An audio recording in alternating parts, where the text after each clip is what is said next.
The sound of Mandy's laughter rings in my ears like a distant, cruel echo.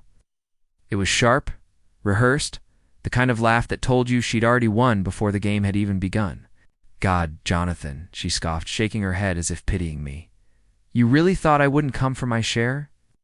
She turned to her lawyer, Cassandra, with a smirk. He still looked surprised. I didn't answer. Instead, I sat there, hands folded, calm as the sea before a storm. Mandy had strolled into the mediation room 20 minutes late, dressed in white as if she were attending some grand award ceremony, like she was about to be crowned. On her wrist, the Cartier bracelet I'd given her for our 10th anniversary glinted in the harsh fluorescent lights.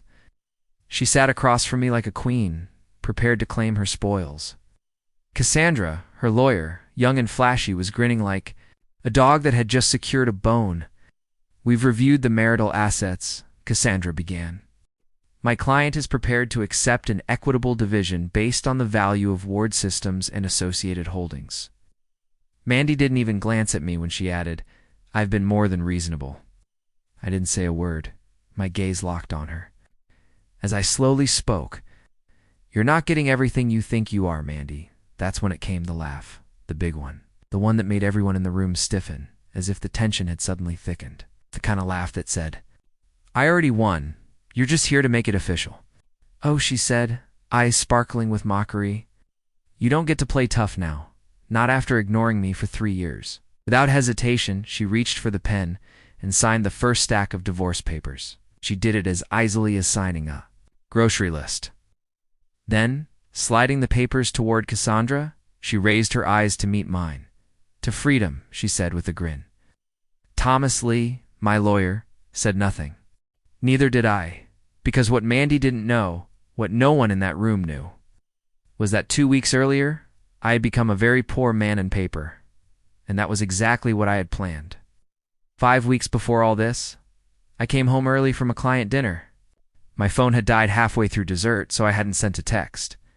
I figured Mandy would already be asleep. But as I entered the house, I heard music alight, poppy tune floating down the hall, and then came laughter. Not just a chuckle. Real laughter.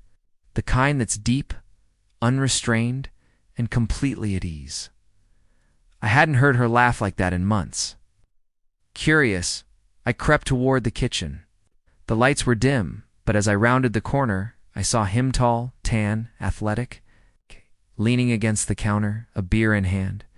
His other hand was wrapped around Mandy's waist. I froze. "Told you he'd be clueless," Mandy was saying, running her fingers up his chest. "Jonathan's the most brilliant idiot I know. He's genius with wires, dumb as a rock with people." The man laughed. "Sure he doesn't suspect anything?" She smirked. "He still kisses me like he's clocking in for work. 2 years now? And he has no idea I've checked out." That's when it hit me. Caleb, her tennis coach. I'd met him twice. Shook his hand. Paid for his club membership as a birthday gift for Mandy last year. And now here he was, wrapped around her in my own. Kitchen. "I already met with Cassandra," she continued, pulling away from Caleb. "She says the prenup won't hold. Washington law leans in my favor, especially with how neglectful he's been." "Half?" Caleb asked, his voice a little too hopeful. "Maybe more," she whispered. I stood there, paralyzed in the doorway, watching the betrayal unfold before me. It was cold, calculated. When Caleb finally left, I waited 10 seconds after hearing the back door shut before I walked into the kitchen.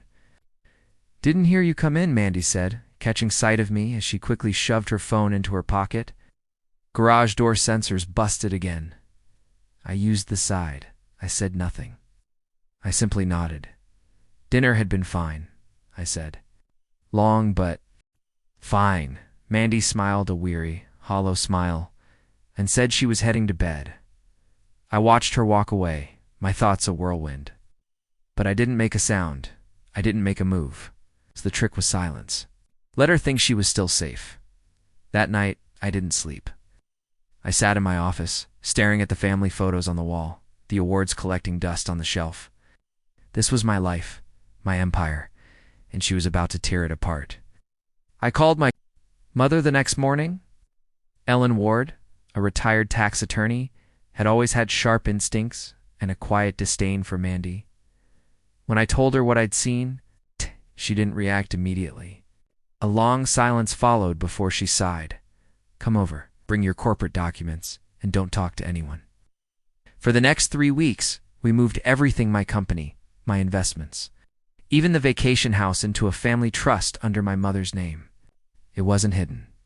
It wasn't offshore. It was all perfectly legal. Everything was reassigned, notarized, and filed. I made myself a salaried employee. Ellen became the managing trustee, and I became a name on the payroll. Mandy, clueless, continued as if nothing had changed, still planning her victory. My lawyer, Thomas, handled the legal work like a pro. He never flinched, and then I had the prenup reviewed again. There it was, buried deep in paragraph 1 for C. In cases of proven infidelity, spousal support, and claims on future earnings are void. Mandy had signed it 15 years ago without a second thought. Now it was my ace. For weeks, I barely spoke to her. No anger, no accusations, just cold, polite distance. She'd occasionally ask, "Is everything okay?" I'd nod. "Busy with work." That was all she needed. She thought I was clueless, too. 3 days before she filed, Mandy came into my office, arms crossed, a look of uncertainty in her eyes. "Can we talk?" she asked, but her voice was hesitant. I turned from my laptop. "Sure." She hesitated. "Do you even want this marriage?" I looked at her, really looked at her. For a split second, I almost told her everything. Caleb. The kitchen. The betrayal. But instead, I simply said, "Does it matter?" She blinked, surprised, but then just nodded and walked out.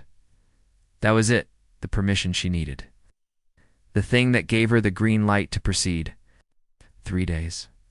Later, she filed. The courtroom was colder than I expected. Judge Reynolds, a no-sense woman, flipped through the case notes as Mandy sat confidently across from me.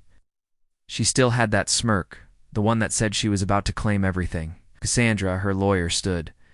"Your Honor, my client is seeking an equitable division of the marital estate. The estimated value exceeds $600 million. The judge turned to me. "Mr. Ward, do you have a response?" I stood, straightened my jacket, and calmly handed a folder to the bailiff. "Yes, Your Honor. This is my complete financial disclosure."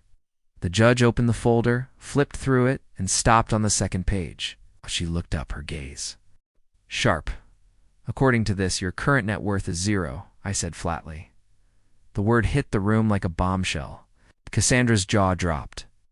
Mandy's face went pale. The judge barely blinked. "These transfers were legally executed," I said calmly. "Perfectly clean." Mandy's grip on the table tightened as she stammered. "This is a trick. It's legal," I replied. "You just assumed I was too stupid to protect myself." The judge didn't flinch. She flipped through a separate file, landing on the prenuptial agreement. "Here it is. In the event of proven infidelity, spousal support, and claims on future income are void." Mandy couldn't respond. She didn't move. Her mouth opened, but no words came out. "Do you contest the validity of this agreement?" the judge asked. Mandy just shook her head. Cassandra tried to speak, but the judge interrupted. "I've reviewed everything. The assets were lawfully transferred before the divorce proceedings began. Case closed." With one swift gavel, it was over. No payout. No beach house with Caleb, just reality. 3 weeks later, Mandy moved into a small 2-bedroom rental. Wasn't terrible, but it wasn't the life she'd envisioned. She called Caleb, but he didn't pick up. He was in Cabo with someone else. Her friends disappeared like smoke in the wind. Meanwhile, I got everything back. The assets, the company, the trust dissolved. Ward Systems was mine again, and my life moved forward. I didn't celebrate. No champagne, no gloating. Just a quiet dinner with my new CFO, planning the next steps. It was at a charity benefit a month later when I met Julia. She was standing by the bar, drinking soda with lime. We talked, and I realized she didn't care about money or status. She cared